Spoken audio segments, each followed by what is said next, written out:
All right, all right, all right. Carnivore Soldier coming at you from Austin, Texas. Live at 7:05. You made it another week. It's the Hump Day Meetup, guys. Another week behind us, another week ahead of us. Hopefully, you all stayed true to your diet and true to your body and your mind and stayed on this diet. But if you haven't, don't worry about it. Tomorrow's another day. You can start up. All right, I got some great guests tonight. I want to introduce them here one at a time. I'm going to bring them all on and let them introduce themselves. So first, I got TD, a fellow Texan from the Texas Boys. I got Katarina, from another fellow Texan from Waco, but she's soon to be a Coloradan. And then I got a Floridian, and this is Eric, Carnivore RN. Guys, why don't you guys introduce yourselves? Start with you, TD. Tell us where you're at, what you're about, and just quick introduction. All right, y'all. I'm TD. We're the Texas Boys on social media, and my boys started the YouTube channel as a hobby, and they grew it into a business. And then 140 days ago, we, as a family of 8, went carnivore. And so we've been carnivore 140 days, all 8 of us. We eat roughly 1 cow a month. And I had an incredibly severe arthritic condition in my shoulder that I was unaware of. I thought I had neck and back damage. I thought I had problems with my neck, and come to find out it was a arthritic encapsulitis in my shoulder, and I had 4 orthopedic surgeons tell me I needed a shoulder replacement. And like, well, why not try carnivore? And it's been revolutionary. And so we're excited and we're sticking to it, and it's been great. And we do want to share, our success and learn from others. So we really appreciate and love the community. And we raise our own cows and sell our own beef and pork locally here too in Northeast Texas. Cool. I might be making a trip up, man. I was talking about that earlier. I'm going to be buying some beef if I come up. That's Trust great. me, I'll load up. All right, Kat, you're next. My name's Katarina, and I have a YouTube channel as well, Meat Fueled Living. I have been doing carnivore July 18th is when I started, and I actually was a whole food plant-based vegan for, altogether between the vegetarian and the vegan, 13 years. I had just unbelievable amount of health conditions, arthritis myself. I dealt with severe migraines, GERD, and the list just goes on. Just a lot of really bad things were going on, not to mention I was putting weight on like it was nobody's business and couldn't lose it. Thought I was eating the healthiest diet that there was. Ended up getting really, really sick, was hospitalized, and one of the final things that they were telling me I had was insulin resistance. I started doing some research on it, stumbled across carnivore diet, the elimination diet, and here we are.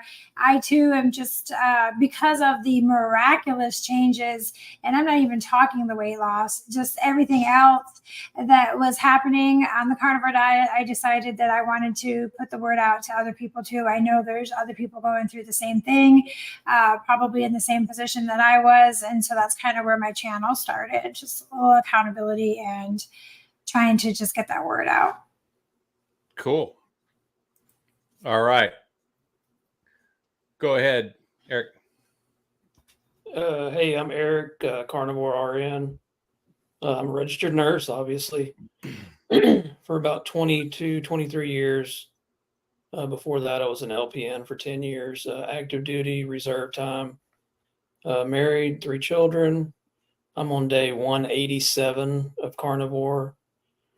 Have lost, 40 plus pounds of weight.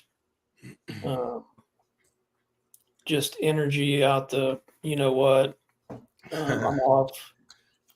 I'm off testosterone, thyroid medicine, blood pressure medicine, and I'm down to just hardly anything on some anxiety medicine for anxiety, depression, PTSD.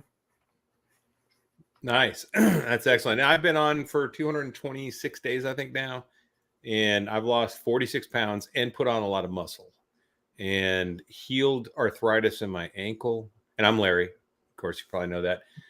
Arthritis in my ankle so that I can run, which I had not run since 2017. So wow. 2017 was my foot got so bad, and it's an injury from way before, service related.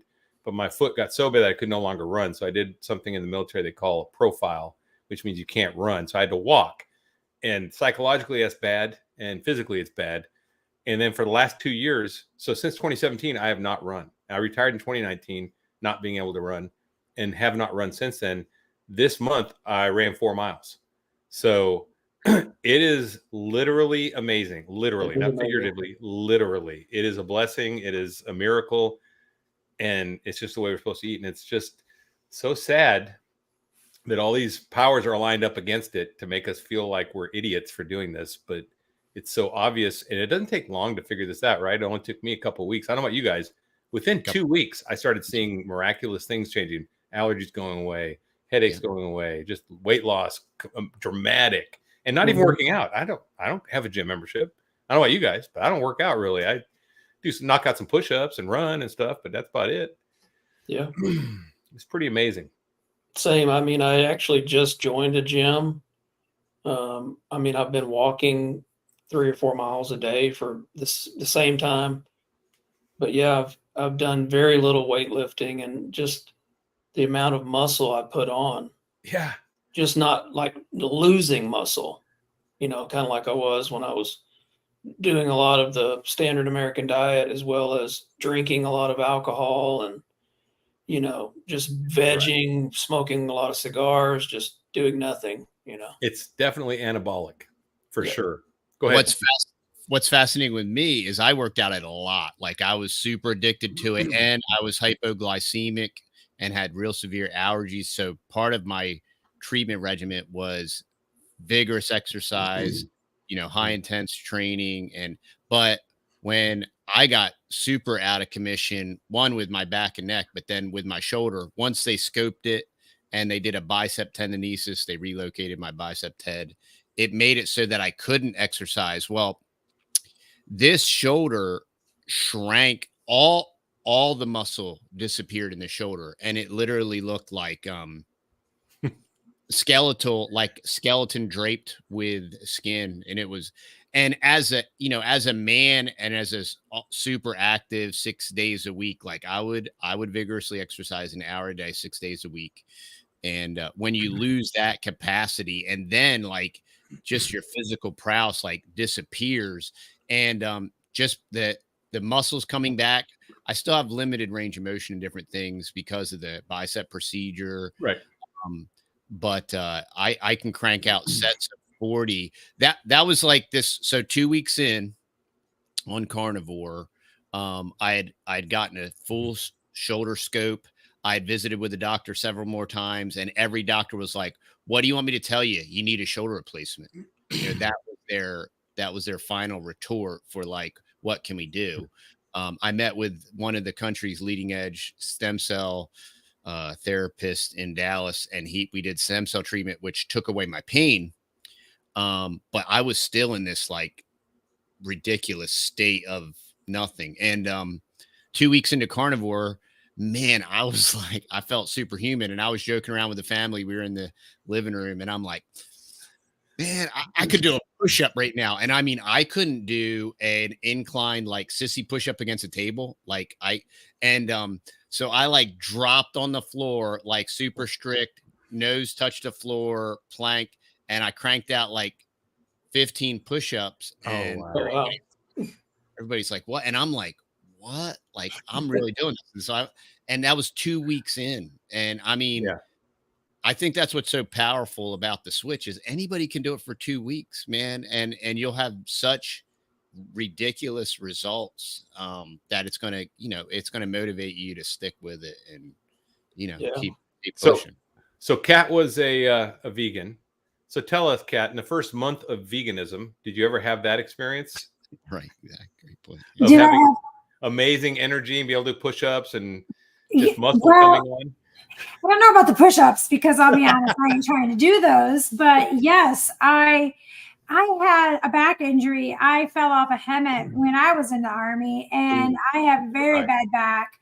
And then I had some inflammation, other things happened that actually made it so that I couldn't walk for a while. I was in the hospital, and I had a walker and physical therapy. I had a lot of just inflammation and things in the body. Just there's a long story there, but it went away. Well, okay, it didn't go away completely. My back still hurts sometimes, but I had everybody here in this house, they're all still flabbergasted by it. I couldn't get off the couch. I couldn't even barely make it to the grocery store. I couldn't do anything. And now I spent the whole day running around Dallas today, and here I am. Normally I'd be asleep by now So- if I did So that's the carnivore diet, though, right? But It has to be, when you were because- when you were vegan, did you ever experience something like? Now I know. So here's the deal: No. when you're vegan, at least you're off most of you should be off processed foods. Should be. I mean, you can eat Oreos, and those are vegan. So I guess I was you going to have say, I don't know. But In theory. I would think if you're on whole foods, you get some benefit, but nothing like carnivore, huh? No, and I think initially when I first was many years ago, either it was a combination of me just being so much younger, or maybe initially it was okay for me, but the longer I was on it, the more it just started tearing apart my body. So no, I didn't have. If I would have had that energy, I would have never gone to carnivore. I would still be a vegan right now. Yeah. So TD, I know what you're talking about, like that feeling of manhood going away when you lose your ability. Like I just thought, because my leg and everything, I thought, well, I'm done being an athlete. I feel athletic again for the first time in my life. I feel, and listen, I was an athlete all my life. I was an athlete in college. I was an athlete in high school, and I was a soldier. So I was pretty athletic because you have to keep a certain standard of fitness. And I was going to schools like when Warrant Officer Candidate School. I was 45 years old. I was the oldest guy in the class, and I was running 8-minute miles. Right. So it's pretty fast for a 45-year-old. Yeah. And especially when I'm 245 pounds back then. So I'm 6'3", right? So I was pretty fast for my age. But not being able to run anymore, that was a huge thing for me, because I was always the guy who would beat like new privates coming out, try to beat him. Like, I'm going to try to beat this guy, and I'd be really competitive. And now I couldn't even get on in the arena. Not that I couldn't compete. I couldn't even try. I just felt like, man, I felt like less of a soldier, less of a man. And right now, honestly, I feel like I could go in today, re-enlist if they'd let me, where they won't, and I would be a better soldier and do my job better now than I did in 2017, just because this is that amazing. Mm-hmm. What about you, Eric? Do you think you'd be a better soldier if you went back today and was an LPN again, or a captain? I mean, currently I'm the same weight that I was when I got out of active duty in 2000. Yeah. Wow. I'm actually lighter. I mean, well, I may be like 5 pounds lighter, actually. I really haven't been running. I've been doing sprints, and it was so easy. It was almost effortless. I've been doing sprints. I know why do we sprint? It's weird. Old guys sprinting. I do it. I don't. I'm 57 and I love sprinting now. Yeah, I mean, I feel faster than I was when I was running 40, 50 miles a week when I was active duty. I was putting in tons of mileage. Me too. Hey, so we got a question down here. QQQ from Valerie. How long before cravings go away? Who wants to start on this one? I can start on that. As soon as you raise the fat content high enough so that the cravings go away. Okay. Anyone else got anything you want to add to it? Oh, I don't know. Go ahead, Kate. Go ahead.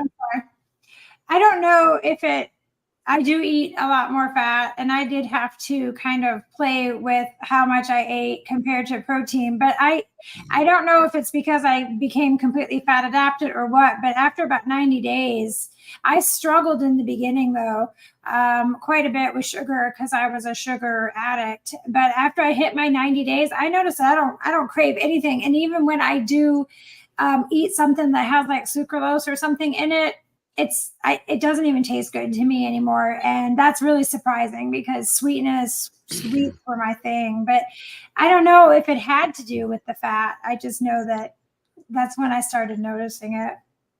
Eric?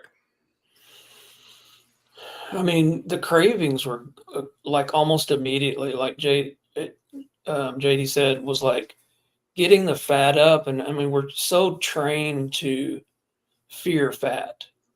I mean, if you see someone eating a ribeye out in a steakhouse, all the fat's pushed to the side, right? Yeah, No one would eat that. Mhm. And it's like when you Sad. start I used to feeling, do that. yeah, Sad. exactly. I mean, you start filling up on the fat and eating. I mean, for me, I eat until I don't want to eat anymore. Yeah. And it's not like I used to eat when I was stuffed with like maybe a pound of spaghetti. It's not that same type of feeling. It's just like, I don't want to eat anymore. Yeah. I'm good. And it's like 6, 7, 8 hours. I'm kind of still, I mean, even after 6 months, I'm like, I probably don't need to go past 6 hours, 7 hours. But even the hunger pains are different. They're Yeah, not, yeah. You have to not the relearn your same. hunger signals because they're broken Yeah, under the standard American diet because they have us yeah. addicted to carbohydrates and seed oils and special bliss points they make with sugar and salt. I mean, they designed this food to make it incredibly addictive. So I would say that it depends. And the reason I say it depends on the cravings is one, there's a couple different kinds of snacking. There's emotional snacking and there's physical snacking when you're actually hungry. And so when you're responding to a hunger signal that's actually broken, the other one you're just bored and you want something to eat, which I did both. And I had to learn, like you said, I replaced all my snacks. And the other thing is cravings for sweet things won't go away until you cut out all sweeteners, including artificial. So if you're still drinking Diet Coke, if you're still drinking some kind of sweetened drink or having sweetened foods, then the cravings will probably persist for some people, not everyone, but for me, they were.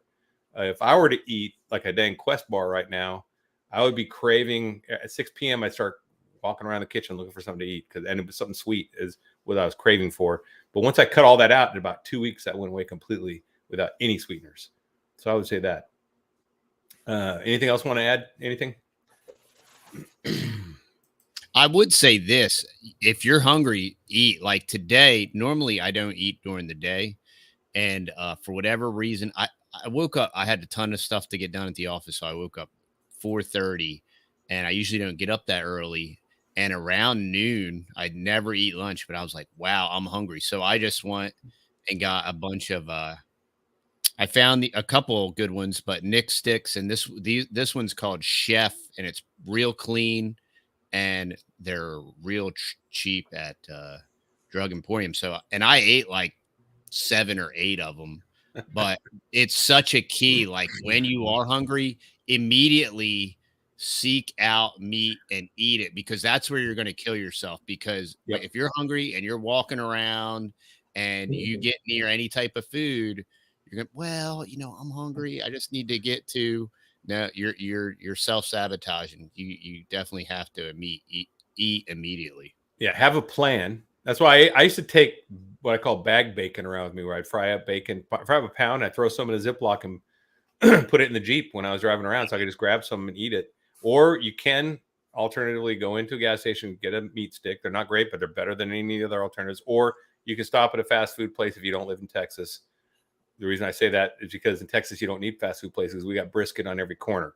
But if you don't live in Texas, you go to fast food place, get you some burger stacks, and they're pretty good. So that's good alternatives. Yeah, so that's that. I was going to say something I forgot.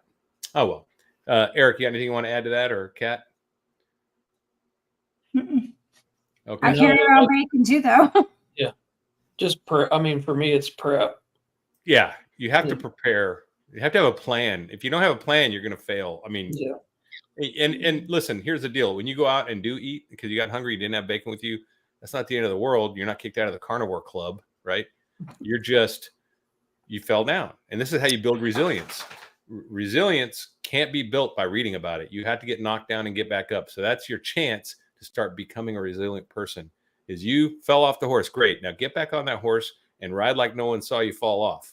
That's the way to become resilient. Then people respect you because everyone here falls off at some point of some way. All right. We got another question coming in. What are some good dessert ideas for Thanksgiving? Who's got one? I got one, but I'll wait. I don't know. This will be my first Thanksgiving on Carnivore, so I have no idea. Well, Anyone else? I got one. I got Dr. Kiltz's ice cream, which I make pretty regularly, actually. Okay. Yeah, my wife makes a ton of that. Yeah. It's the bomb. Now, I do put some sweetener in there. I do put a little bit, but it's literally for like quarts. It's a teaspoon, right? Or a tablespoon. I mean, a tablespoon for like 2 quarts. So it's very, very little, and it's just enough sweetness. And I actually put a little cinnamon in there, vanilla, cinnamon, and sweetener, and it's just a great ice cream.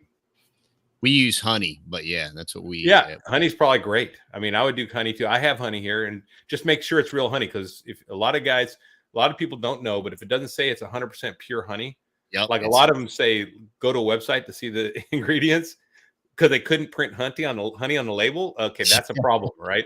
Because it's not honey. What they've done is they've mixed the honey with some kind of sugar, just like corn syrup or something. Whatever's cheaper than honey is what they put in there. They cut it just like your olive oil. That's why you don't cook with olive oil, because most olive oil is cut with grapeseed oil and all these other ones.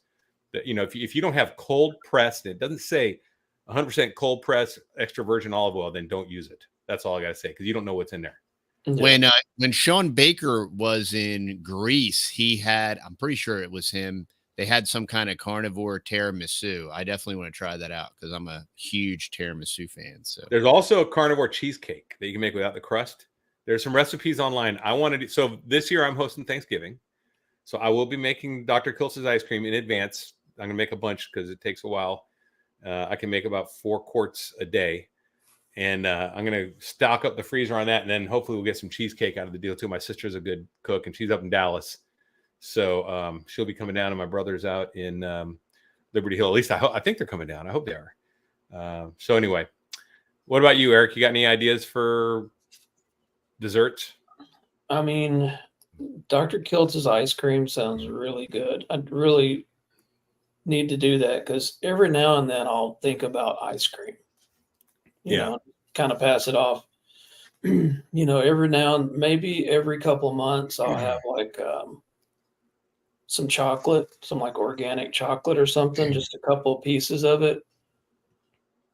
Doesn't bother me, you know, doesn't make me want to go out and, you know, buy 10 bars. And, you know, when I started this, I was just like, I need to be an abstainer. I love sweets. I'm an abstainer.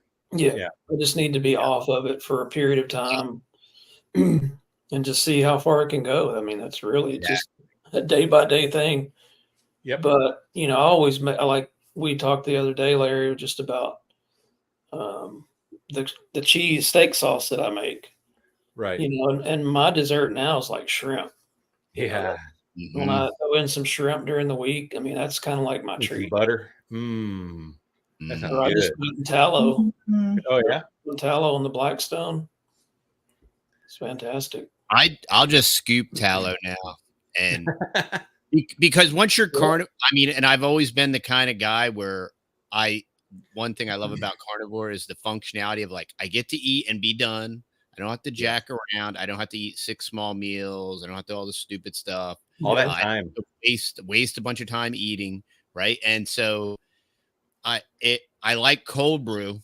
So when I do my carnivore coffee, what I used to do is melt the tallow, pour it in, but with the cold brew, it'll start to solidify again. So now I just take a tablespoon, and then I gun my coffee. And so I jack around with like mixing the tallow in my coffee anymore. I've been eating the carnivore bars. I eat one a day, and because it's got good grass-fed tallow and beef in it, you know, and it's all it is a big bar of tallow with beef in it, beef chips. And oh man, are you ordering them online, or did you find a place that sells them locally? No, I order them online. I actually have a link. I have a affiliate link too with them, but I do because I get in the military. They have a 20% military discount. So you guys, yeah. If you're all I military, was looking at them, but I hadn't pulled the trigger yet. I was wondering if they were. It's an acquired taste. I actually I add salt to mine. I would order one first and see if you like it. I like it but I add salt to mine. If you want to become affiliate, they'll send you a bunch for free too to try out to see if you like it. Yeah, I was just checking that out yesterday. It came up on my Twitter feed, and I'm like, huh. I think they So- came up on something of mine too, and I was like, They're probably marketing. But I can tell marketing's you, working. it's Well, listen. Dr. Chafee, he's always repped them. So Yes. So it's legit because Chafee doesn't need money. He's not doing it for cash. I mean, right. and then the other thing is this. I mean, the guy's a whiskey series. So he was an Army medic, combat medic. So we're supporting a veteran business too, which is kind of Yeah, cool. cool. I'm behind that. That's So great. I don't know if it's fully veteran owned anymore, but he started the company. He's still involved. He's still a CEO, I think. So and he wants to get him into MREs. I don't know if you guys saw it, but the MREs, TD, are the meals ready to eat that we have in the military. Yeah. They're terrible because they are all the Mhm. food pyramid. That's what they use to I have design them. MRE. Yeah. So when we're in the field, we're stuck eating crap, literally. Yeah. That listen, you won't go to the bathroom for a week. You eat them things. It's terrible. It stuffs you up. It jacks you. It's like it is the standard American diet on steroids. It is exactly what they want you to eat, and it's the worst. Yeah. And so he wants to get those into MREs, which makes sense because back in the Indians ate it. They ate pemmican, and then back in the War of 1812, the British Army actually fed their soldiers pemmican as well. So when they're here in America in campaigns, so it's got a history of being used in the military. So there's no reason. I can't imagine what a platoon of soldiers that were all on the carnivore diet would function like. With higher brain function, higher physical function, not getting injured as easily, healing faster when they do get injured. It would be amazing. It'd be like Universal Soldier, super soldiers. It would be. I would love to see that done. Yeah. Right. Yeah. Drops in suicide rate. Yeah. Oh yeah. I mean, you'd see like the super motivated people, just really crazy. So anyway, I don't know. Let's see. I'm gonna look at some of these questions. Let's see. Thanksgiving cheesecake. Yeah, I saw that. I'm going. Okay, here's another one. Dandruff. Any relief for dandruff? I didn't have dandruff. I had some patches of dry skin that are gone on my elbow, which I imagine were psoriasis or something, but they weren't bad. It wasn't like I take meds. But I had a little bit of dry skin right here, and now I have none. How about you guys? You guys have any dry skin or dandruff issues that went away? Not dandruff, but I had psoriasis really bad, and I can't remember what it's called, but it was on my scalp, but it wasn't dandruff. It was like seborrheic. I can't remember the name of it, but it's gone. I don't have any of it anymore. So crazy. It's gone. It just went away. No pills. Nothing. Yeah. No creams here. Yeah. All right. That works. Yeah, for me, I mean, I've always had like a moderate dandruff here and there. I don't notice it at all now. I mean, I was literally wearing like dark blue scrubs today, and I would usually be like snow, on each shoulder. Didn't notice it at all today. I also don't really use shampoo much anymore. I just use like some tallow. Nice. So, but I definitely see an improvement in my skin. Yeah, me too. My skin's the best it's ever been. Yeah. Listen, my son's 14. Now, let me ask you about this, TD. How old are your kids? So oldest is 18, youngest is 5. Okay.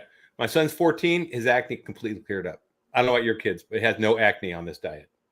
And I was buying all his stuff. So I know he had acne because I had buying all the pads and the oils and the things for the skin, all gone. Don't need any of that stuff. My two oldest boys, their skin cleared up, and I can tell when they cheat, because they're doing a lot of work, and so they're becoming pretty autonomous and running the sawmill. So after a couple of days when they've been out not eating at the house, I'm like, y'all be cheating. Like it's all over your face. That's hilarious. The breakout. So William McCartney, hello, sir. I'm older than you, but I consider anyone who served a man. My father spent 21 years in the Army from 59 to 80 in the 101st and 82nd. So I joined in 84. I'm probably older than you guys. I'm probably older than all you guys, right? I don't know about you. Am I older than you, Eric? How old are you? Yeah, you're a few years older. Okay. I'm 54 this year. Yeah, I'm a few years older. That's right. So we would have been in high school together, though. You would have been a freshman when I was a senior or something or whatever. Yep. Okay. Thank you, William. Appreciate that. Yep. Let's see. I don't crave sweet things, but food demons get me to order 2-kilogram tubs of Greek yogurt. Then I go crazy eating it till it's gone. No moderation whatsoever. leading to guilt and feeling miserable. That's awful. I'm sorry you're going through that. Yeah, I would say I have a video on how to beat cravings on my YouTube channel, and you should go back and check that out if you can, because some of the things there are tactics, delaying, basically if you get a hunger signal, recognize it and then delay it. Go do something, answer emails, go for a walk outside in the sun, or you can replace it with a snack that you have prepared, like bacon, and then decide. I mean, so you can, if you have snacks ready, even if it's cubed hard cheese or something, it's much better than, a 2-kilogram tub of yogurt for sure. Yeah. So there's, watch that video and check out the video on cravings. It should help you work against that. Okay. That's really tough, because I know how strong, listen, these cravings are legit. No one's saying it's easy. What is easy is once you get over 100 days in, then it gets to be, oh, I know what I was going to talk about. So TD was talking about how he loves the utility of this diet, right? Yeah. Food and dining used to be a major entertainment for me. I was telling these guys, I used to go to Disney World every year and plan all our restaurants. And now food and dining is a biological function, like going to the bathroom. It's like sitting on the toilet. I got to get it out of the way so I can go do something more interesting. And that it's just a completely, and listen, I know people are like, oh yeah, right, that can't be. It is. I go on dates, I feel weird because I'm sitting here talking to someone and looking at the terrible food they're eating and not saying anything, which is hard to get about my tongue. I have learned that when you go on dates, you probably don't want to broach until you know them, the religion, politics, and now diet, because those are, people defend those positions to the death. They just do. I mean, sooner or later you got to agree on them, or you have a fundamental difference. But yeah, anyway, Dave Saunier. This is Dave Saunier. He's a Navy vet. One of the guys I interviewed for Mission Carnivore. So in case you guys don't know, I think TD does, I'm not sure. Mission Carnivore is a military veteran and first responder mission that I have, where we're trying to get the message out and get stories of these first responders and military veterans that have been healed through the carnivore diet without, getting off meds. Their mental health has gotten better, because we do have a higher suicide rate than the standard civilian population does. And I don't know about you guys. I'm sure I don't have to ask. I know more people that have died from suicide than from combat after serving, 20 years. And I think most of us have. And it's pretty common, and it's sad. And it doesn't have to be. And I really think the standard American diet has a lot to do with that. So that's why I want to introduce this, because I know my mental health is completely changed. So Dave is one of the guys I interviewed. I interviewed Eric. His video will be out later. I'm going to interview Kat when she gets in Colorado. I think we'll do the interview when you're in Colorado, Kat. But hopefully you have good internet up there. I do. Good. Okay. So we got Thanksgiving cheesecake. Yes, that's the one. There's a recipe out there. I got to find it. It might be the girl that does is her name Maria Emmeret? Yeah, she might have the cheesecake one too. She's got a lot of great recipes, by the way. She has a lot of those type if you want to try stuff. But you know what? Because eating's a utility thing, it's like you. I just get a spoonful of tallow. I'm good. I don't need the fancy stuff. And actually, I love that being single, cleaning up my kitchen so easy now. I just cleaned up one pot, one pan, or whatever, one plate, and it's boom, done.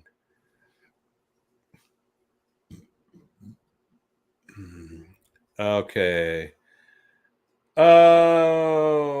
Dr. O'Mara saying root of all disease. I don't know if it's mixed messages. They probably agree more than they disagree on whether, fat on your body is good or not.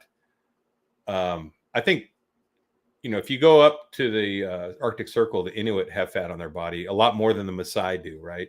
Because the Maasai are in Africa and they don't have to get ready for a winter.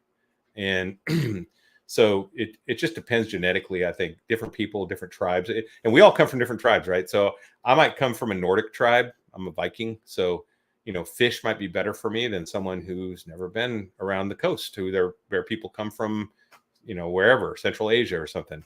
So I don't know. Guys have any comments on that or thoughts?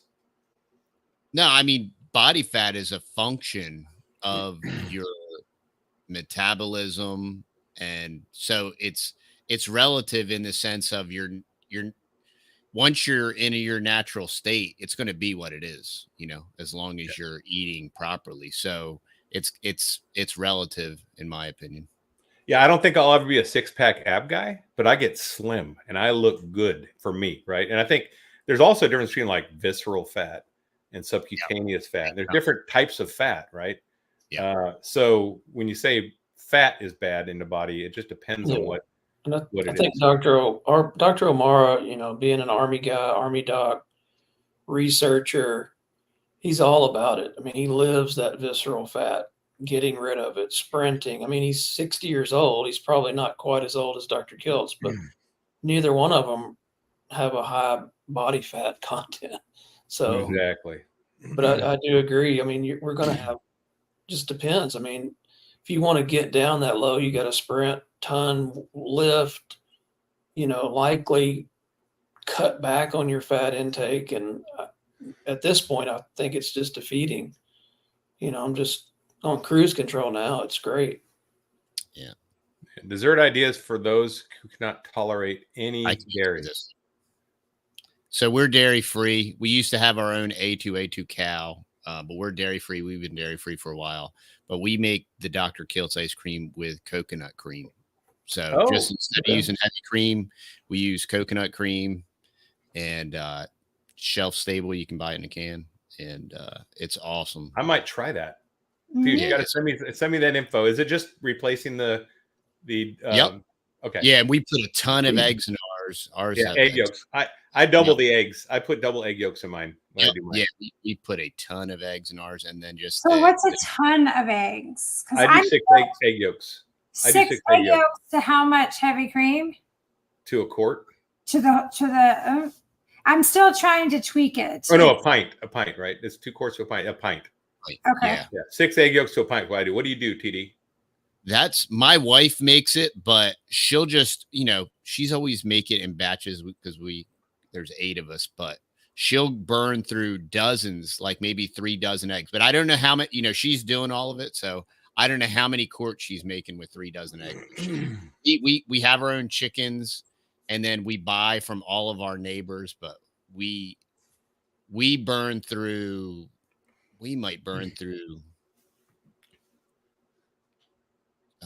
maybe 12 dozen a week, and that's not even. Well, you got boys. 3? Well, yeah, 3 or 4. We have 5 boys and 1 girl. Oh my gosh! Yeah, of course you do. That's why you eat a cow a month. Holy cow! Yeah, Legit, holy cow. Hey, can I ask Gail some questions? Is she on Carnivore? Because I know initially when I started Carnivore, I switched from half and half to heavy cream in my coffee, and I was using a specific brand. I want to say it was an A2 heavy cream, and it was so thick, it would literally just make me nauseated. I mean, I would be nauseated from it. And it took several months to where dairy's not bothering me like it did initially. And maybe that's just the fat adaptation, as well as your healing gut. Just healing gut. Yeah. Also, I'm not really don't eat cheese. I mean, I mainly just do some grass-fed butter and some like organic cream cheese. And then every once in a while because I pretty much don't do coffee hardly at all now. Right. Just if I smoke a cigar, and that's rare now. Yeah, I'm rare too. Yeah. I'm going to try that coconut cream though. So I think coconut fat is like the best plant-based fat you can eat. If you're going to be eating a plant-based fat on Carnivore, that would be the one. If I had to put a gun to my head, coconut oil would be what I use, because I know it's not cut with anything else. It's pure, and it's got low linoleic acid, omega-6. So it's a better fat. It's the most superior plant-based fat, I would say. And I do have some. And for me, we added, because we were dairy free. So when we added back in the butter, and we were putting in everything, and I was putting half a stick in my coffee and everything. I noticed after a couple of days, I'm like, man, I don't feel I feel like my old self, not my new self, you know? And I'm like, that's weird. And then one morning when I was making my coffee, I drank it and I immediately felt the post nasal drip. So for whatever reason, right now for me, butter is causing inflammatory response. So I've cut back out the butter for now and probably reintroduce it later on if I have to. All right, Gail's responding. Dr. Kilt says, not the fat that made you sick, and having fat is not harmful. What's harmful is metabolic damage that made you fat. That's correct. Fat was really a symptom. Now, the fat itself can cause high blood pressure and stuff because you're pumping blood through a bunch of arteries, or get that fat, subcutaneous fat or the visceral fat. So we know that. Let's see. Anyone using ownyourlabs.com, great way to monitor your cholesterol or anything else for not much money. Testing at any lab corp. I'm not. I don't really. I go by the way I feel. My body feels amazing. So I don't really key in on that stuff. I used to do a lot of that, more of that stuff when I was on keto. And the VA, like Dave, Sonia, the VA is going to check me once a year, and I'll go in. I feel fine, so I'm not super worried about it. Any of you guys do your labs and monitor them closely?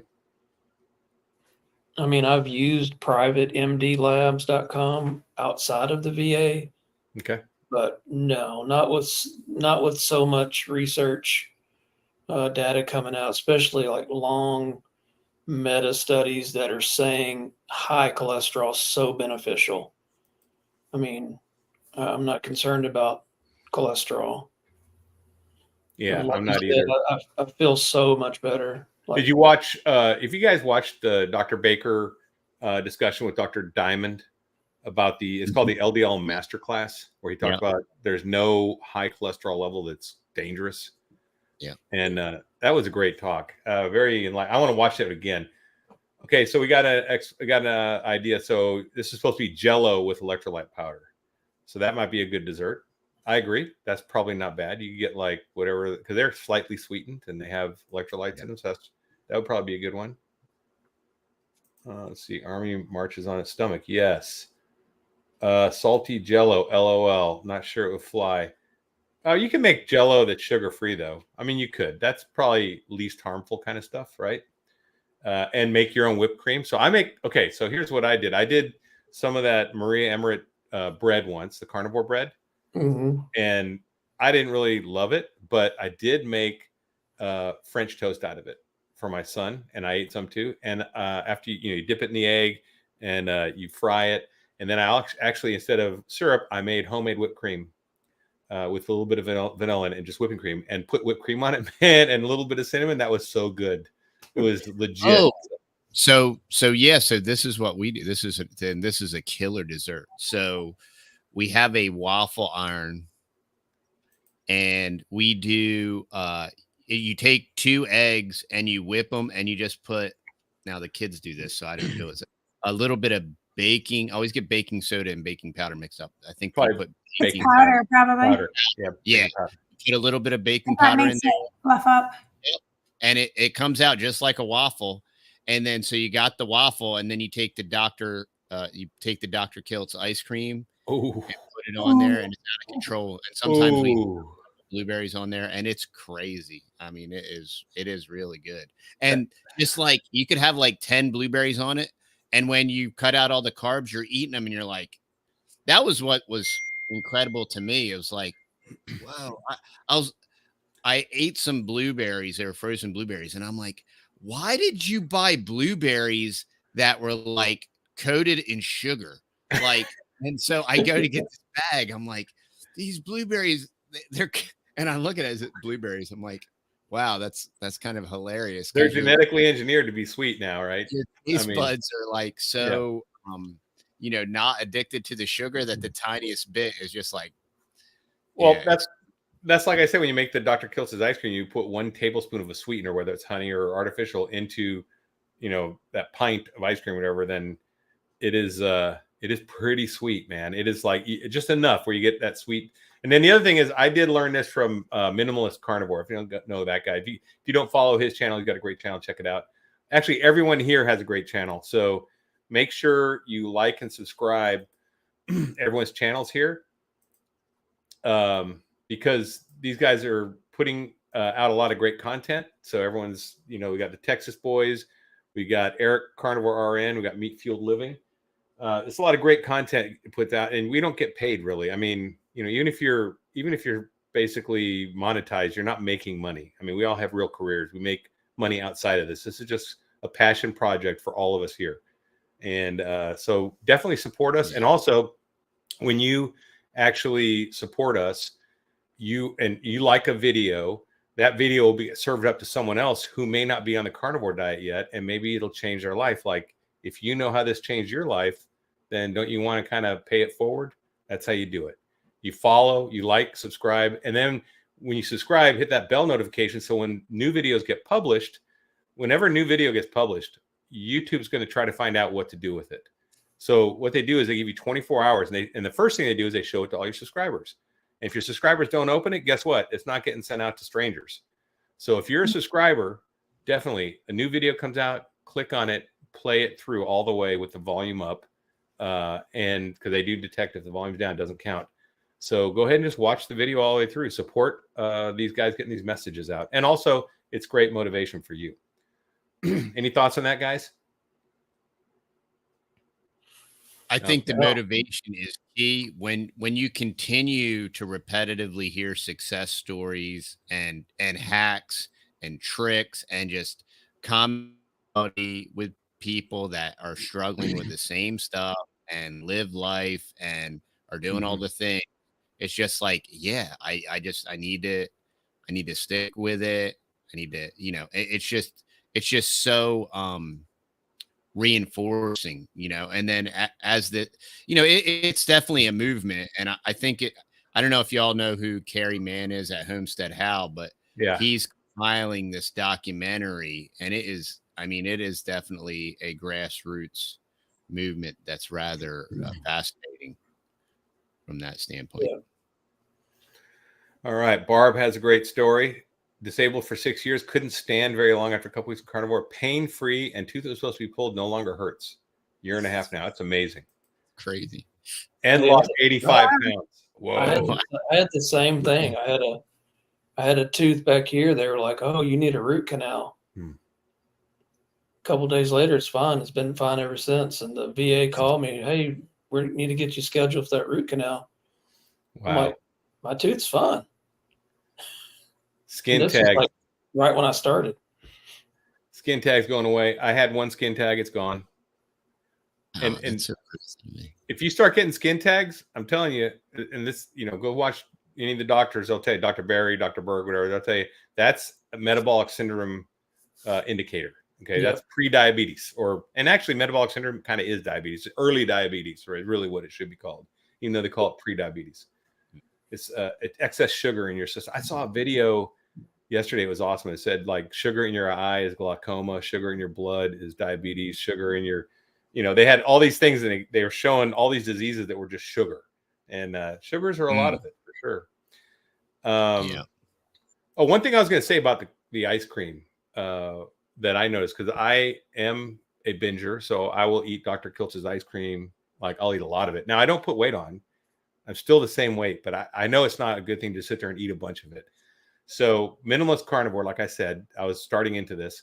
He had a bunch of silicone molds, which I used to have when I still have a tray of silicone molds that I used when I was making chocolate fat bombs back when I did keto. Don't do that anymore. But I do put the ice cream in there. So I have ice cream bites, and I put them in a Tupperware container and freeze. That way I can do portion control. Okay, I'm going to have 2 ice cream bites after dinner. Boom. And then I have portion control, right? So that's a good way to, these are controls you can do if you know yourself. You have to become the subject matter expert on your body, because no one else can. And your body is completely different than my body, right? So you got to figure it out and set up boundaries. And and how great is it? Like, you don't have to consult a physician. Right. Now obviously we know the disclaimer, all right, but like, yourself. Like, I was struggling with this shoulder issue. And now I was a little bit of a hard head, and I always loved to train through pain, and it would go away. And I'm like, oh, this is just a thing. I've had torn rotator cuffs and I thought I could train through it. Once I finally started going to specialists and all different kind of chiropractor, functional medicine, and I say, hey, listen, this is what's going on. They don't listen to you. They don't, and there's good No. doctors out there, but they never listen. They do their little checklist because you're one of however many, whatever today, and they don't listen. And they're, well, we're going to try this, and now you have an option. You have a tool in your tool belt where, hey, I can implement this for 90 days. Let's see what happens. And I can introduce and extract things and see what happens. And I'm in control. Like I am totally in control. And I have all these different tools. And then there's all these different content creators and doctors that are putting this information out. And it's really empowering, and it takes away all the excuses, in my opinion.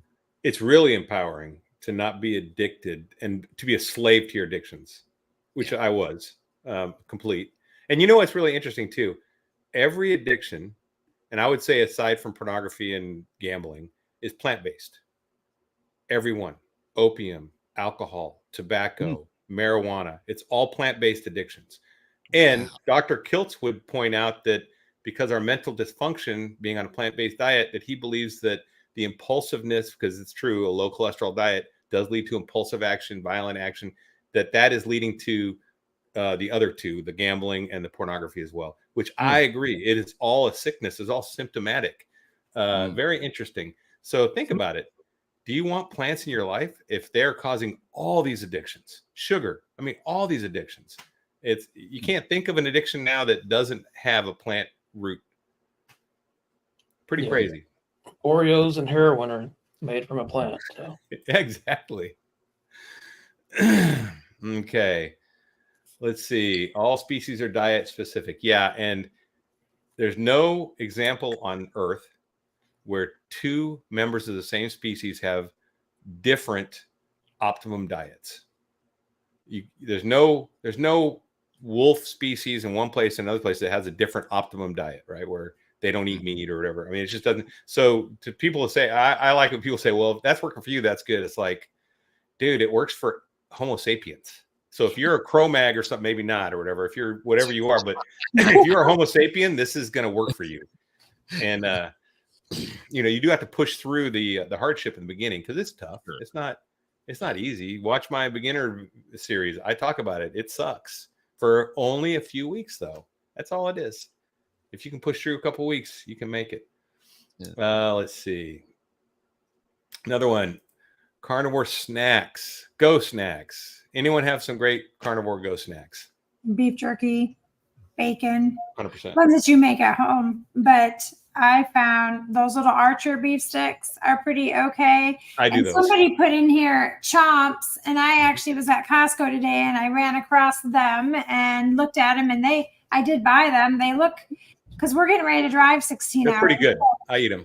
They looked pretty good too. So, but when we went on the trip last time, I made beef jerky, bacon, cheese. If you eat it, I always have something in my purse like that. I carry bacon around. People probably think I'm crazy, but I used to carry potatoes as a vegan. So I guess it's just how it is.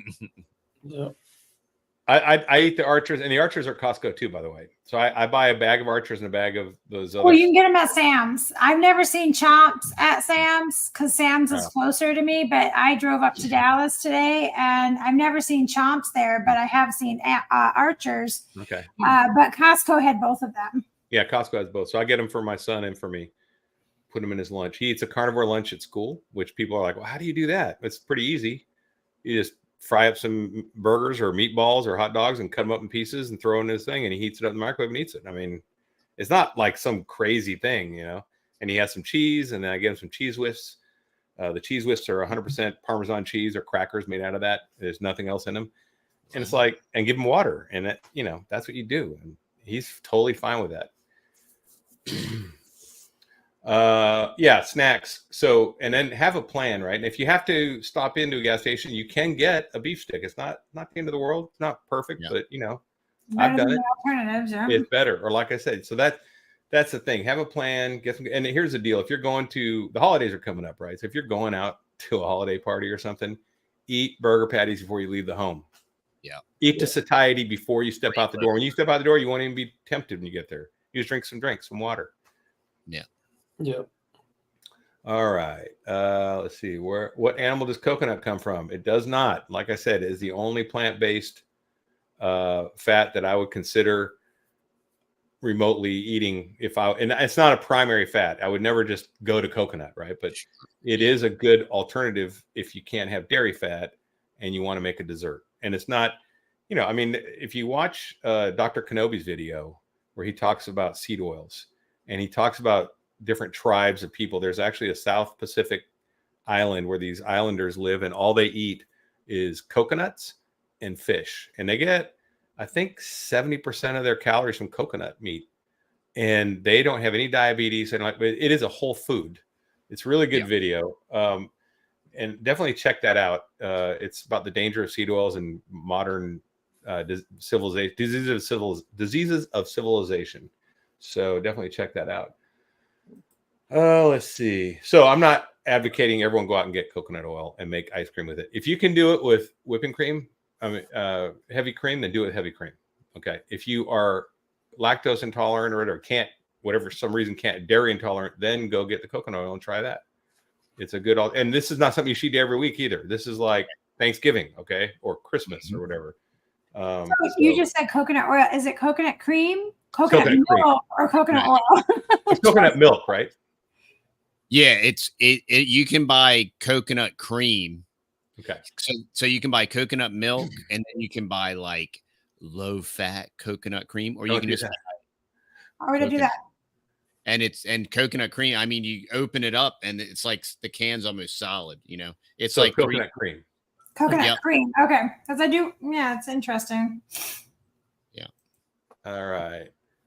So glad I made Tiffany S is here, Kat. I don't know who that is. One of your people. Okay, let's see what else we got. Carnivore for 1.5 years. Congrats, Gail. That's awesome. Autoimmune issues of CIRS, so no dairy, but I can tolerate goat cheese. So she's been carnivore for a while and knows her. See, she's a subject matter expert on her body. She has learned and set up healthy boundaries. So yeah, you could probably do the coconut thing, right? Can tolerate goat cheese. So you can probably do goat milk too then, right? Mm-hmm. I actually tried goat milk and I liked it. Tastes kind of like, has a finishing aftertaste like goat cheese, which I like. It has everything to do with the type of goat, because we had goats, and Okay. if you have a buck in with your goats, the goat milk is going to taste like toilet water. So Nubian was my favorite. Sanins are okay, but a great Nubian milk is like incredible, and it won't have that goaty milk taste. Really? Yeah. So what's a definition of Nubian? Just like a younger goat? No, Nubian is a breed, and they have the real floppy ears. Yeah. Oh, I know that. Yeah, I've seen those. I didn't know. I know nothing about goats. Yeah, unfortunately. But I mean, you could use goat milk cream, heavy cream, couldn't you, to make the ice That would cream? be pretty Very interesting. high. Yeah, Nubian has a very high fat content. So that's a good one. You could do that. All right. Let's see. Dave Saunier says a lot of heavy creams add stuff to make a stable shelf life. That's true. You got to be careful. Yeah. Additives. So definitely look at. That's fascinating when you start, because we used to use a lot of heavy cream, and then we had our own cow, and then we do have a local raw dairy, but we just did this road trip, and we were going to get some heavy cream, and even the organic stuff had the carrageenan in it and like different type of thickener. It's gross. I don't understand why they have to like pollute it, but it's an all-out food war. Yeah, I mean, I think it's just for shelf life, right? So it'll last on the shelf longer. I think that's the only reason to do it, because it's going to cost them more money than just making the goat milk, right? Or the goat cream, or the whipping cream. Let's see. Found an interesting study in the Science magazine that found metabolism for 20 years old to 60 is the same, only slows with added fat, which typically gets added over time. So eat more fat and you won't grow old as fast. That's probably true. That could be, right? I don't know. I'd like to read that. All right. Someone else, Gail says she eats eggs. She would starve without them. More beef. I'm just too poor for that. So ground beef you can get really cheap. If you do, I'm going to do a video on it because I did a posting on it where if you did just those 10-pound ground beef rolls at Walmart or even at my grocery store here at HEB, they're about $32 for 10 pounds. And you get 3 of them in a month. That's a pound of beef a day. And then you were to buy 60 eggs, which you can get for $7 or $8 at Walmart, and then get some bacon and some salt. You could have like 4 to 6 eggs a day and a pound of beef and some bacon and some good salt. And that's over 1,500 calories a day. And then butter too. And then add butter because butter's in there too on that diet. So every slice of butter, you add 100 calories. So you could dial it in, go up to 1,700, 1,800 by adding 2 more slices of butter into your eggs. And then you could really, actually Carnivore, semi-retired Bob. Do you guys know him? You've heard of him? He's a carnivore. He lives on $120 a month in carnivore, doing exactly that. He doesn't buy the bacon. He just does beef and eggs and butter and salt and water. So it's totally doable on a low budget if you plan ahead. And what he does, he gets those 10-pound rolls and he gets a Ziploc bag and you get 1-pound balls out of it and then smash them down in the Ziploc bag with a rolling pin and then stack them in your freezer and then pull them out as you need it. So that you can buy 30 pounds at once and do a prep. Yeah. So you can do it really affordably, I think. I found that I spend way less money on a carnivore diet than I ever did on a vegan diet. I always imagined that it was going to be so expensive. And, if you saw my video, when the first time I went into Sam's Club and was throwing all of this, what at the time was gross looking meat into my cart, I expected to check out with a $500 bill, because when I would go month-long shopping for the vegan diet, vegetables are expensive. And if you put them in your refrigerator and turn your back, they rot on you. Yeah, you got to throw them away. Yeah, it's crazy. But I can't believe how cheaper groceries are. I mean, I still have boys in the house that I feed, and, they eat boy stuff.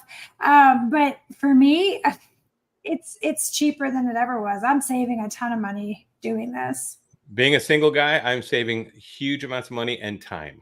And doing dishes is easier. Everything is easier. Everything in my life. And now I have all kinds of extra time because I'm not planning meals and doing all this stuff. It's great. Yeah.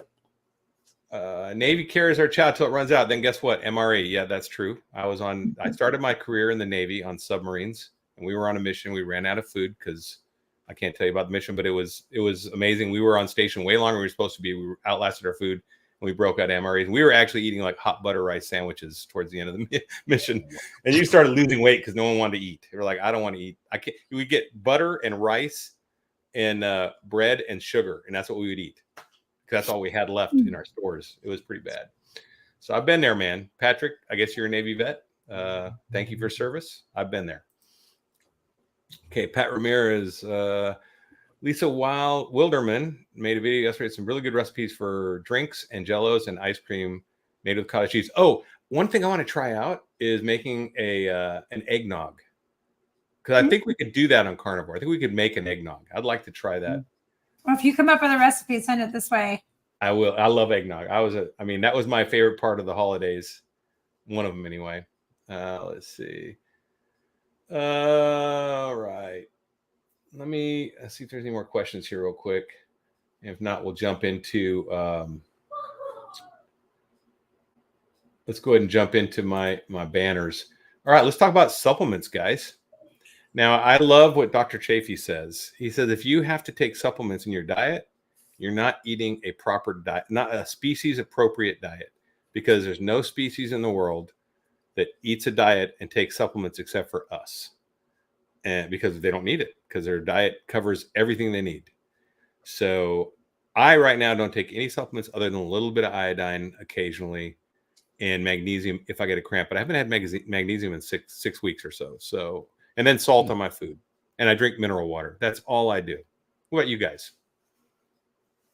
So I was a supplement junkie, and I would take $200 probably a month of supplements just for various, what ails you and the newest, greatest, and all this stuff. And now I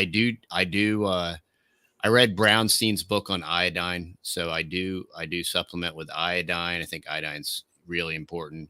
And so according to Brownstein, when you're supplementing iodine, you definitely need selenium so that you'll shed what you don't use and all these different things. But other than that, that's it. So I save about $200 a month just in supplements and the time it takes you to swallow all those pills and all that stuff. Yeah, not fun either. It's just not fun to do. Yeah.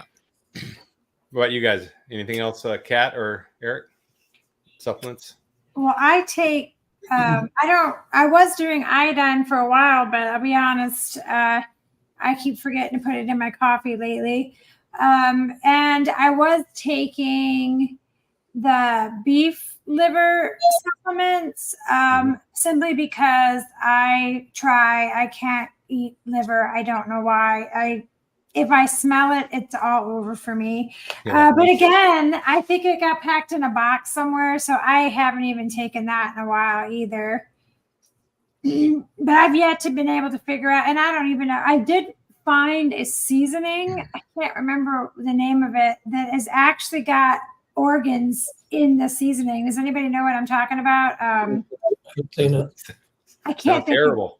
It doesn't. It's a steak seasoning and it tastes terrible, but I can't think of the name of it. But anyways, that's the only thing that I try to supplement with because I can't do it. I can't eat it. I don't know why. The people keep telling me that you'll get used to it or you should be able to, but I guess I'm just a child. I can't do it. I hate organ meat. I don't eat any of it. I mean, I try those organ crisps and I do get those. I get them one bag a month.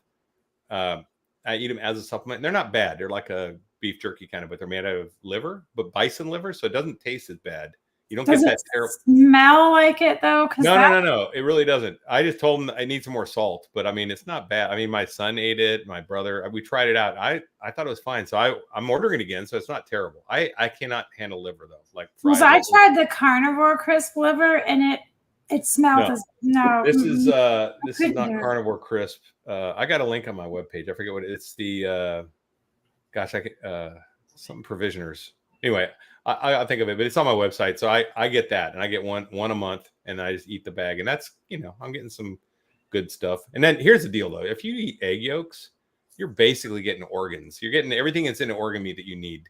You get so eat a lot of egg yolks if you don't like organ meat, and you're fine. Yeah.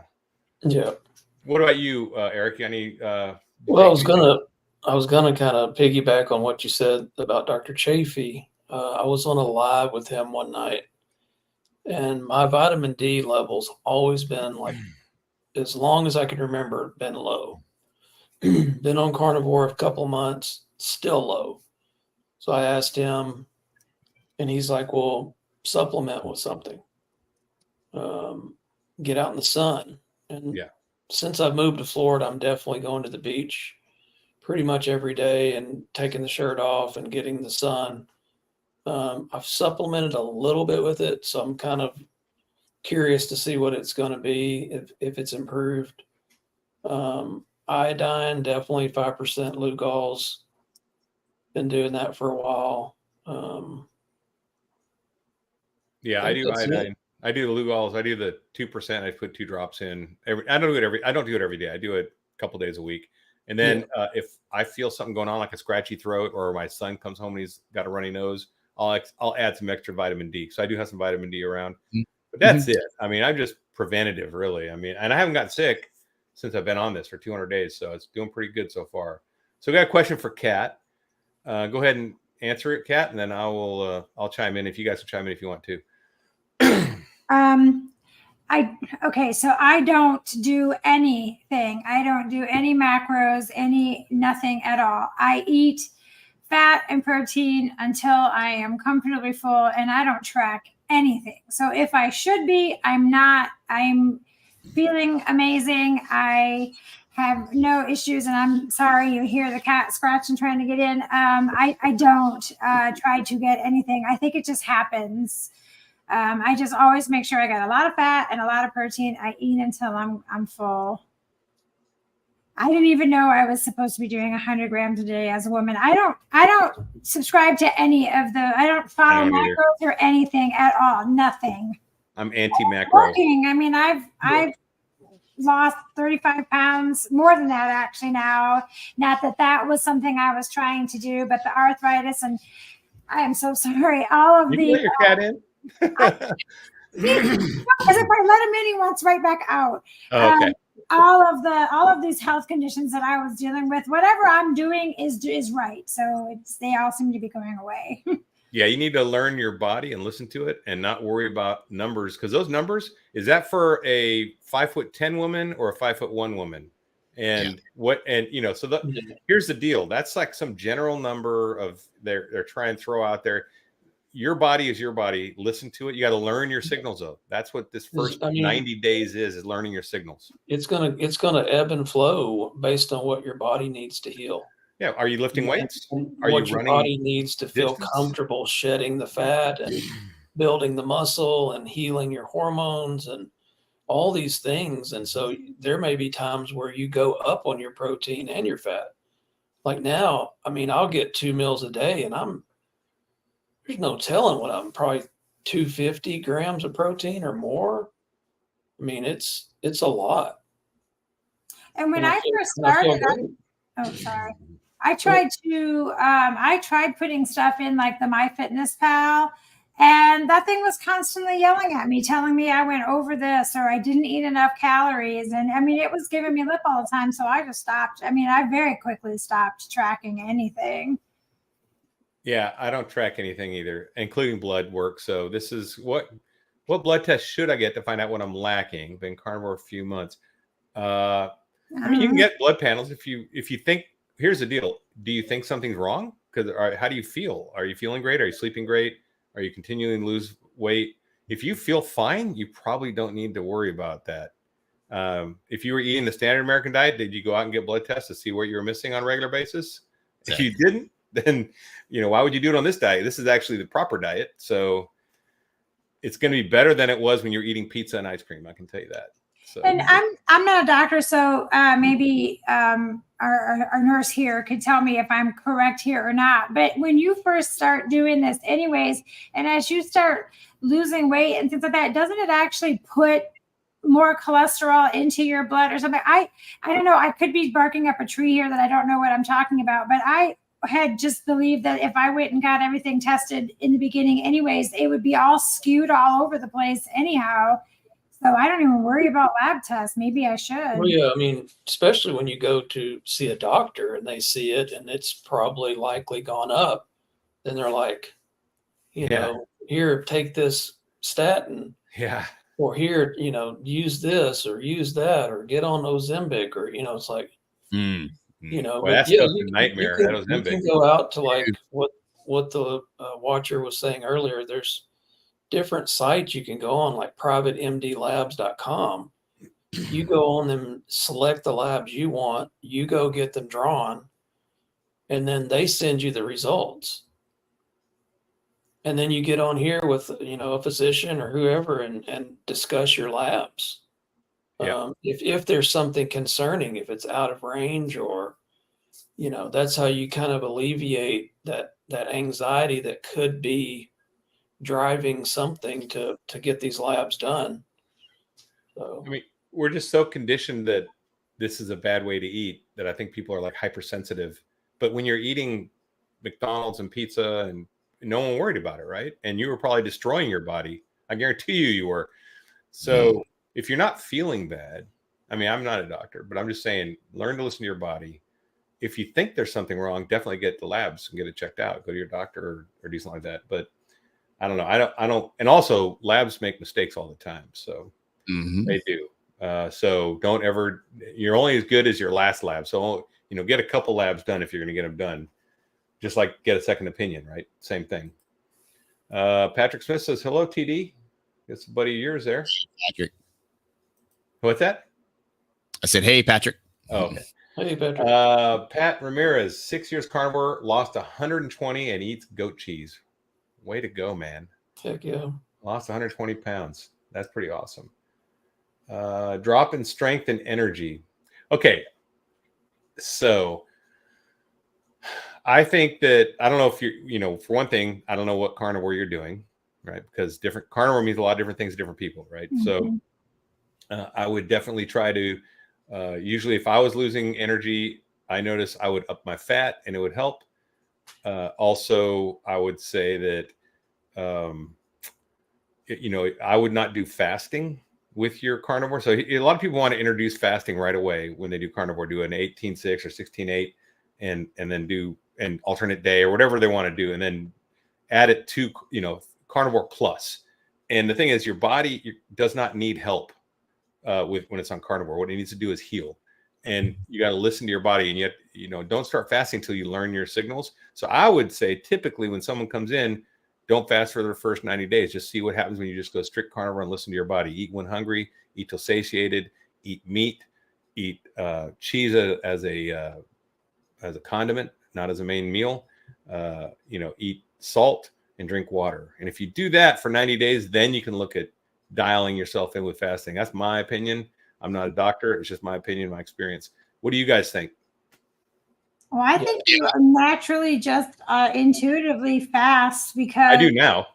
I don't go into anything fasting, but I barely maybe eat once a day, and I just wait until I'm hungry, and I think the fasting just happens. And that's what happens. I don't go into it saying, oh, I'm gonna, this time to this time. I usually just eat one meal a day now, and it's usually in the late evening. And it could be what they call oxalate dumping after 3 months. Also, I can almost promise you, you're probably not intaking enough fat. And iodine could be part of it too. Yeah.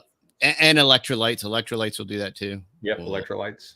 Yeah. There's a lot of things you can look at. I would go to Dr. Barry's got some good videos on that, I think, on low energy, so on carnivore. But there's several things that can cause that. Iodine, like a low iodine that he said mimics low thyroid. So that would cause that too. And you're the nurse, so do you know anything different that you would say? No, I think y'all had really great suggestions. Okay. I mean, definitely up the fat. Yeah, fat. Don't be scared of fat. Up the fat. And eat quality fat. Yeah. Grass fed. Try to get some. That's why I eat those carnivore bars, because I know the grass fed, it's pure tallow and beef. I mean, you can't go wrong, right? And I don't, because when I eat my beef, when I buy corn fed. I like the way it's marbled. I like Wagyu. I like, I like the taste. So I don't buy grass fed beef, but I get grass fed butter and I get grass fed carnivore bars. And I'm supplement. That's the supplements I take. So that's all I take. All right. Let's see. All right. What do we got? Control the food, control the people. We got some. Okay, here's another one. Good book suggestions. Oh, Kat, I know you just read a book that Dr. Kills talked about that I want to read, the sugar one. Yeah, I did. Yeah, tell me about that, because and then you guys, if you have a book, you can bring up too. But Dr. Kills was talking about this book on sugar and the. That's actually where I had got it from, and okay. I saw him mention it, and so that book is very heavily talks about how the sugar industry is what really brought about slavery in the Americas. And it goes into a lot of details about the atrocities in the sugarcane plantations and slavery. So there's a lot of very descriptive things like that in there. He does also go in and talk a lot about obesity, how, sugar in the beginning was for royalty and rich people, and now it is like a staple in our diet. So parts of the book were very interesting, especially if you like that kind of stuff. But I don't, and I said this in my video, I hate to complain about books. I am just a voracious reader. I love to read, but this guy just repeated himself so much in the book that if I would have read it in a paper copy, I don't think that I would have probably finished it. And again, the information that he put in there was good. It's just he did so much repeating of it over and over and over and over again that I said this kind of tongue in cheek, but you probably could have read the first 2 lines of every paragraph and then skimmed the rest of it and got the whole gleaned the whole book from it. But if that type of stuff interests you, again, the history of sugar and the slave trades and that kind of stuff, it's not on my list of books that I would say was a must read, but it did have interesting parts.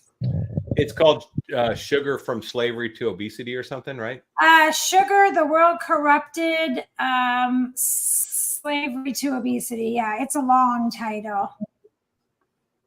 And Okay, I would recommend it on an Audible, but because like I said, it's so dry at times. But I kept finding myself zoning off while I was listening to it, which is in my mind means you're kind of just doing what I'm doing right now, repeating myself over and over again. How about you guys? Got any books other than I don't know, the Bible, which I like to read every now and then, but any other books you want to read and talk about? I haven't been reading any health books lately. It's kind of interesting. A little bit of our background. My wife had thyroid cancer, and so she had a large goiter, and that's how we ended up kind of being plant-based, because they were like, you got to get this thing cut out. And so we started Gerson therapy, juicing, and doing all these plant-based metric things, and, the China study. So what was fascinating with all of that, because I was always a meathead and a meat guy anyway. I wasn't nothing like what we're doing now, but I would read these different books, these vegan propaganda books, these Loma Linda. And that's what I kept finding. I'm like, a lot of this stuff is propaganda, all this Seventh-day Adventist propaganda. Yes. And that's what would really creep me out, because we're, and praise the Lord. I mean, before we went to MD Anderson, by the time we got there, the tumor was gone. And what's fascinating about that is we're at the cutting edge cancer place, basically on the planet. And they did a biopsy and they told us within an hour, like, whether or not it was cancerous. And so, but my wife still has this, big knot on her throat, Well, what can we do about that? I mean, we can cut it out. You want us to cut it out? I mean, we can cut it out. But other than that, there's nothing. Like, you'll just have it for the rest of your life and it'll always be there. And I mean, it's completely gone. But yeah, it's very, and it's diet, and yeah, that was just the last several diet books that I read were plant-based stuff, and there's just so much like propaganda trash in there. It was fascinating to me. It's all dogma. Yeah. I'm reading by Gary Taubes, and I don't know if you guys know who Gary Taubes is, but he's a great journalist, a food science journalist, basically. And he's in a lot of the documentaries you see, the documentary, and if you haven't seen these, you need to see them. They're really good. But he's cited in all those, and he's got a couple books right now that I'm taking, The Case Against Sugar and Why We Get Fat, and they're really good. And he's not a carnivore or anything. He's a whole food, no sugar, no seed oil guy. So cool. he does that. Now I'm all about that. I mean, if you did that, you're 95% of the way there, health wise. I think. I just choose to be on the optimum fuel, which is meat and fat. Oh, hey, someone made eggnog on a video. We got to find that. Lisa made eggnog Which Lisa is that on her vid? I wonder if that's. Wonder which Lisa that is. Do you guys know? Anyone? Eggnog, good. Yeah, I want to do that. All right. Well, we're running out of time, guys. I want to respect you guys' time. So let me see if there's any more questions here real quick. And if there's not, we're going to go ahead and call it a night because it's been really good. I've really enjoyed this get together with you guys and getting to know you guys. It's been really fun. Let's see. Man, there's so many comments. I got behind. Oh, there's a question. Okay. Here we go. LK's got a question. Do you value triglyceride and HDL?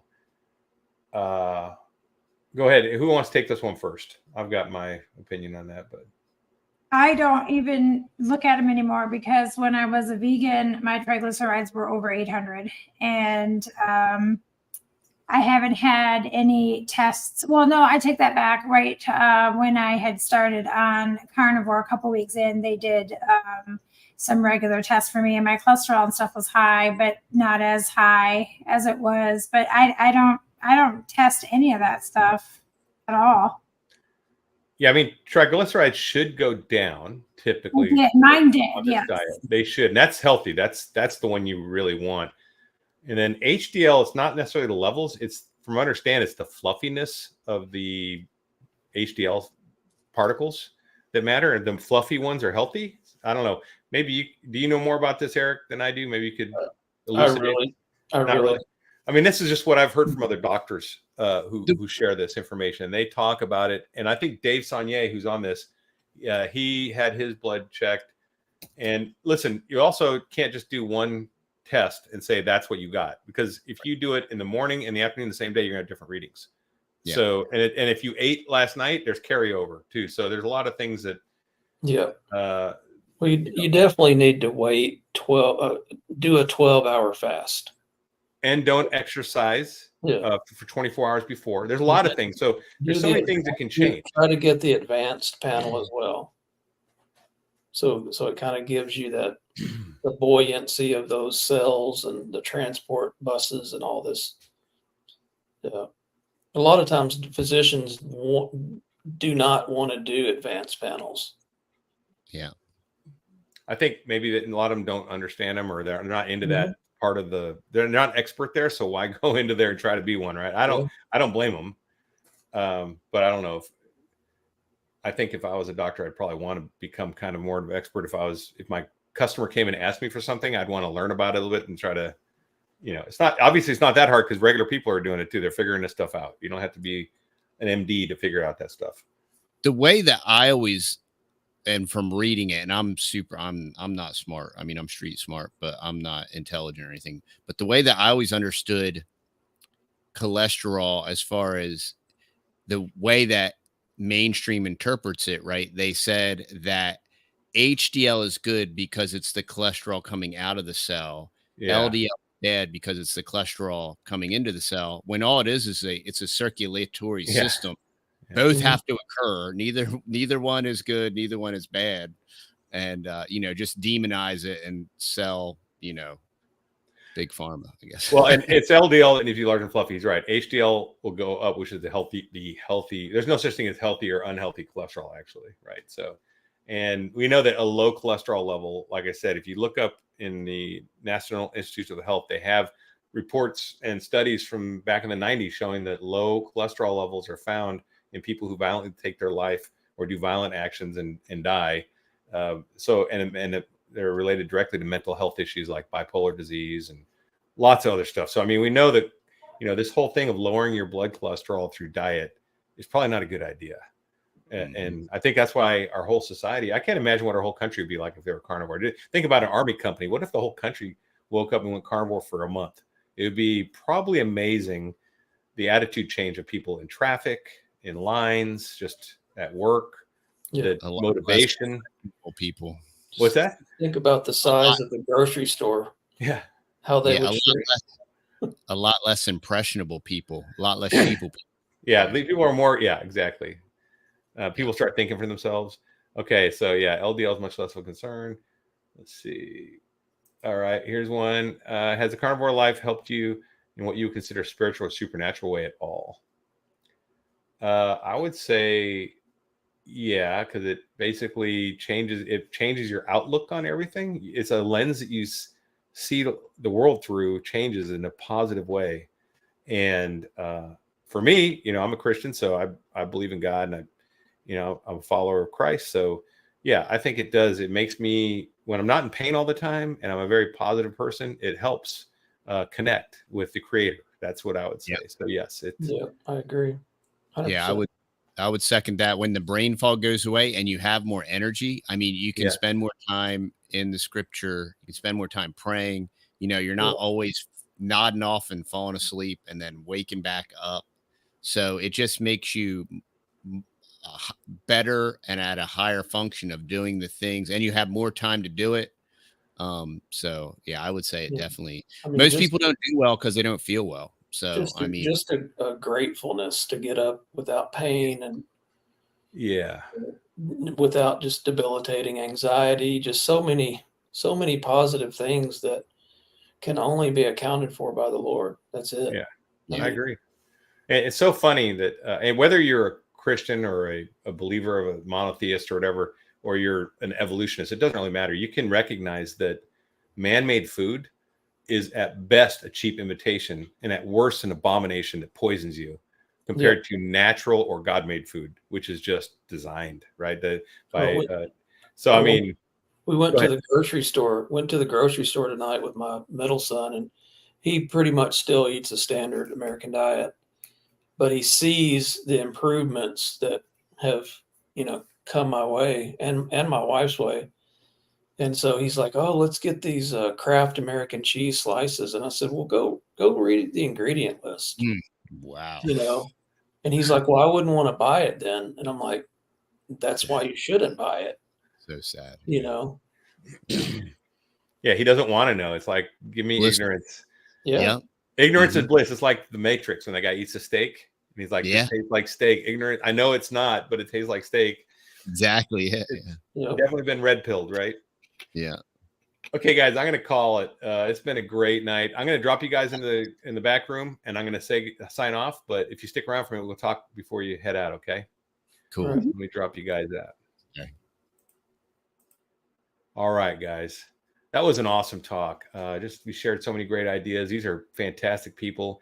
This whole community is just amazing. I've never, other than the military, I haven't been in a community where people are so tight and help each other. And, I really like this community. It's got a great vibe. So just thanks for being here. All I got to say is stay strong and overcome. Carnivore Soldier out.